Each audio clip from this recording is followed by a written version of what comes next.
یہ صحیح ابن خزیمہ میں بھی ہے، امام بیہقی نے بھی اسے بیان کیا ہے، اور صحیح ابن حبان میں بھی اس کو بیان کیا گیا۔ حضرت سلمان رضی اللہ عنہ بیان کرتے ہیں کہ ہمیں رسول اللہ صلی اللہ علیہ وسلم نے شعبان کے آخری دن خطبہ دیا اور فرمایا، اے لوگو، تمہارے پاس ایک عظیم مہینہ آ رہا ہے، تم پر ایک عظیم مہینہ سایہ فکن ہو رہا ہے۔ آپ ذرا اندازہ لگائیں کہ رمضان المبارک کے روزے کو کیا فرمایا؟ اے بیٹا باہر چلے جاؤ۔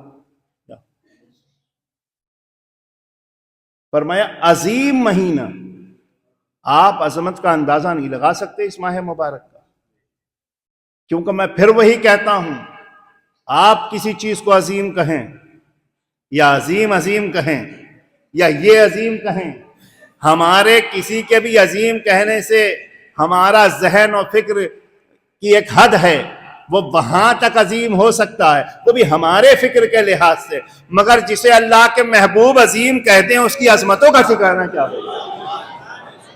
اور اس ماہ مبارک کو اللہ کے رسول صلی اللہ علیہ وسلم فرما رہے ہیں، تم پر ایک عظیم مہینہ سایہ فکن ہونے والا ہے۔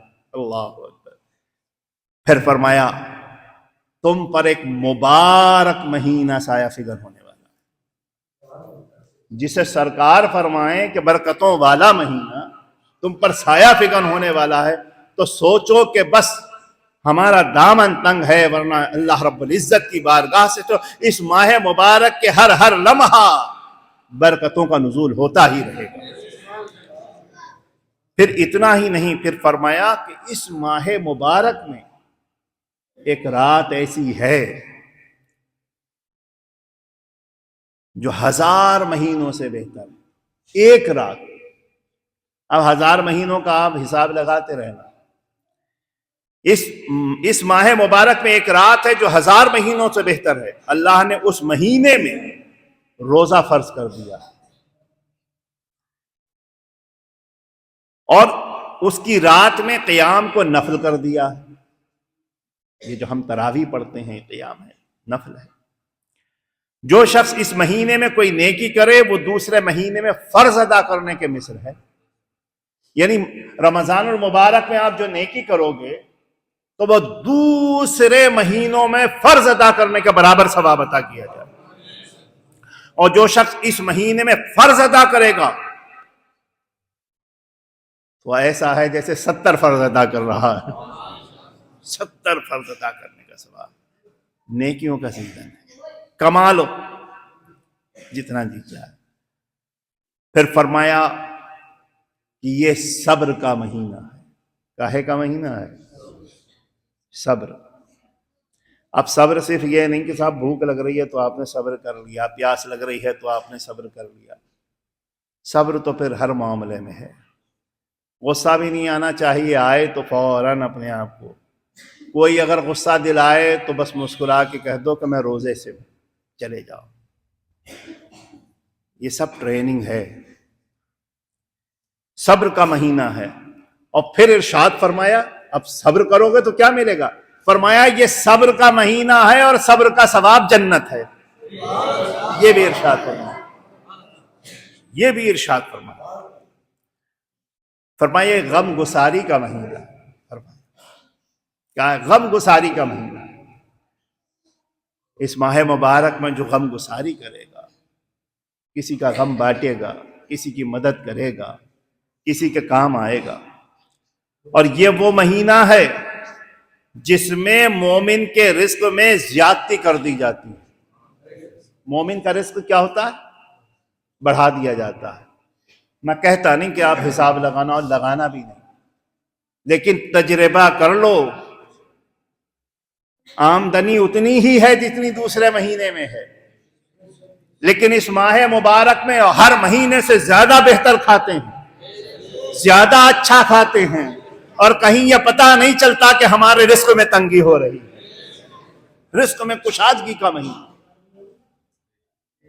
کیسے نہیں مانو گے؟ کہاں تک نہیں مانا؟ اور پھر یہ بھی فرما دیا کہ اس مہینے میں جو کسی روزدار کا روزہ افطار کرائے، کوئی روزدار ہے اسے روزہ افطار کرائے، اس کے لیے گناہوں کی مغفرت ہے۔ آپ بتائیے کیسا سیزن ہے؟ ارے بھائی اپنے اپنے گناہ معاف کرانے ہیں تو دیکھ لو یار کوئی روزدار مل جائے تو اسے روزہ افطار کرا دو۔ اور میاں اس میں ایک اور ہے، آفر بھی بڑے بڑے زبردست ہیں۔ جن کے پاس مال ہے ان کے لیے تو ہے، جن کے پاس نہیں ہے ان کے لیے بھی زبردست آفر ہے۔ سنیں، فرمایا اور اس کی گردن کے لیے دوزخ سے آزادی ہے، یعنی جو کسی روزدار کو روزہ افطار کرائے تو اس کے لیے مغفرت بھی ہے اور گردن اس کی جہنم سے آزاد بھی کر دی جائے۔ اور اتنا ہی نہیں، خود تو روزہ ہے اس کا، لیکن اس نے روزدار کو کسی روزہ افطار کرا دیا، بخشش بھی، مغفرت بھی، جہنم سے آزادی بھی۔ ایک اور تحفہ ہے، اس روزدار کے روزے کا جو ثواب ہے وہ تو اس کو ملے گا ہی، مگر اتنا ہی ثواب روزہ افطار کرانے والے کو بھی عطا کر دیا جائے۔ یہ ہے سیزن ہے۔ صحابہ کرام رضوان اللہ مجمعین نے عرض کیا، اب دیکھیے وہ والی بات ہے نا، آفر غریبوں کے لیے، مسکینوں کے لیے۔ قربان جائیں اللہ کے رسول صلی اللہ علیہ وسلم کو ان صحابہ کے قدموں پر کہ جنہوں نے ہمارے لیے کیسی کیسی آسانیاں کر دی۔ اللہ اکبر۔ عرض کیا ہم میں سے ہر شخص کی یہ استطاعت نہیں ہے یا رسول اللہ صلی اللہ علیہ وسلم کہ وہ کسی روزدار کو روزہ افطار کرائے، ہمارے پاس اتنا نہیں ہے ہم کسی روزدار کو روزہ افطار کرائیں۔ تو اللہ کے رسول صلی اللہ علیہ وسلم نے ارشاد فرمایا، قربان جائیں اللہ تعالیٰ یہ ثواب اس شخص کو بھی عطا فرمائے گا جو روزدار کو ایک کھجور سے روزہ افطار کرا۔ اتنا تو میسر آ ہی جاتا ہے۔ فرمایا یہ بھی نہ ہو تو پیار سے ایک گھونٹ پانی ہی اسے دے دے کہ لے روزہ افطار کر، اس کو بھی یہ ثواب عطا ہو جائے، یا ایک گھونٹ دودھ سے اس کو روزہ افطار کرا دے، اسے بھی یہ ثواب۔ پھر ارشاد فرمایا کہ یہ وہ مہینہ ہے جس کا اول رحمت ہے، جو شروع کے 10 دن ہیں وہ رحمت، درمیانی فرمایا مغفرت، اور آخر کے 10 دن جو ہیں وہ جہنم سے آزادی۔ پورا مہینہ بس۔ اور فرمایا ایک اور سن لیں آپ، جس شخص نے اس مہینے میں اپنے خادم سے، اپنے نوکر سے کام لینے میں تخفیف کی، تھوڑا نرمی اختیار کی، تو فرمایا کہ اللہ تعالیٰ اس کی بھی مغفرت فرما دے گا۔ یعنی اس مہینے میں جن سے جو کام آپ کے لیے کر رہا ہے ان کے لیے بھی آپ کے دل کے اندر نرمی ہو اور تھوڑا سا ہلکا ہاتھ ہو، اور اس کو دوزخ سے آزاد کر دے گا۔ فرمایا اس مہینے میں 4 خصلتوں کو جمع کرو، 2 خصلتوں سے تم اپنے رب کو راضی کرو، اور 2 خصلتوں کے بغیر تمہارے لیے کوئی چارہ کار نہیں۔ جن 2 خصلتوں سے تم اپنے رب کو راضی کرو گے وہ کلمہ شہادت پڑھنا ہے اور اللہ تعالیٰ سے استغفار کرنا، لا الہ الا اللہ محمد الرسول اللہ، اشہد ان لا الہ الا اللہ وحدہ لا شریک لہ واشہد ان محمد عبدہ۔ ایک تو یہ ورد میں رہے، اور دوسرے استغفار کرو، استغفر اللہ ربی من کل ذنب واتوب الیہ، جس کو بھی جو استغفار یاد ہو۔ فرمایا جن 2 خصلتوں کے بغیر کوئی چارہ نہیں وہ یہ ہے کہ تم اللہ سے جنت کا سوال کرو اور اس سے دوزخ سے پناہ طلب کرو، اور جو شخص کسی روزدار کو پانی پلائے گا، اب یہ آخر جملے اور یہ کمال ہے، جو شخص کسی روزدار کو پانی پلائے گا، جو شخص کسی روزدار کو پانی پلائے گا تو اللہ تعالیٰ اس کو میرے حوض کوثر سے پلائے گا۔ جو شخص کسی روزدار کو پانی پلائے گا تو اللہ تعالیٰ اس کو میرے حوض کوثر سے پلائے گا، اور ایسا پلائے گا، ایسا پلائے گا، ایسا پلائے گا کہ پھر کبھی پیاس نہیں لگے گی، حتیٰ کہ وہ جنت میں چلا جائے گا، جہنم سے دور ہو جائے گا۔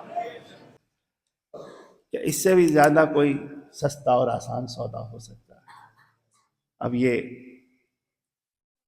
کبھی آپ کا رمضان المبارک میں اللہ کرے کہ ایسا ہو جائے کہ حرم کعبہ میں حاضری ہو جائے، سرکار کا روضہ دیکھنے کا، بس اللہ تعالی ہمارے مقدر میں لکھ دے، وہاں اب بھی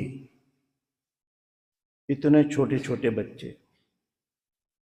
افطار سے پہلے ان کے عرب کے وہ کھجوروں کا تھال لے کر کھڑے ہوتے ہیں، کوئی پانی لے کر کھڑا ہوتا ہے، حتیٰ کہ بہت سے ایسے ہیں جو اپنے بچوں کو چھوڑ دیتے ہیں کہ جو روزدار ہے تو انہیں پکڑ پکڑ کے لا کے وہ دسترخوان پر بٹھا دیتے ہیں۔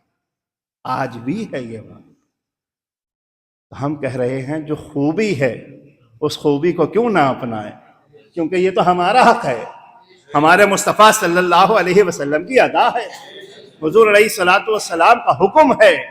تو بات یہ کہ جب ہم ان کا حکم مانیں گے تو جن کی جنت ہے، جن کا رب ہے، جب ان کی بات مانیں گے تو پھر جنت ہم سے کہاں دور چلی جائے گی۔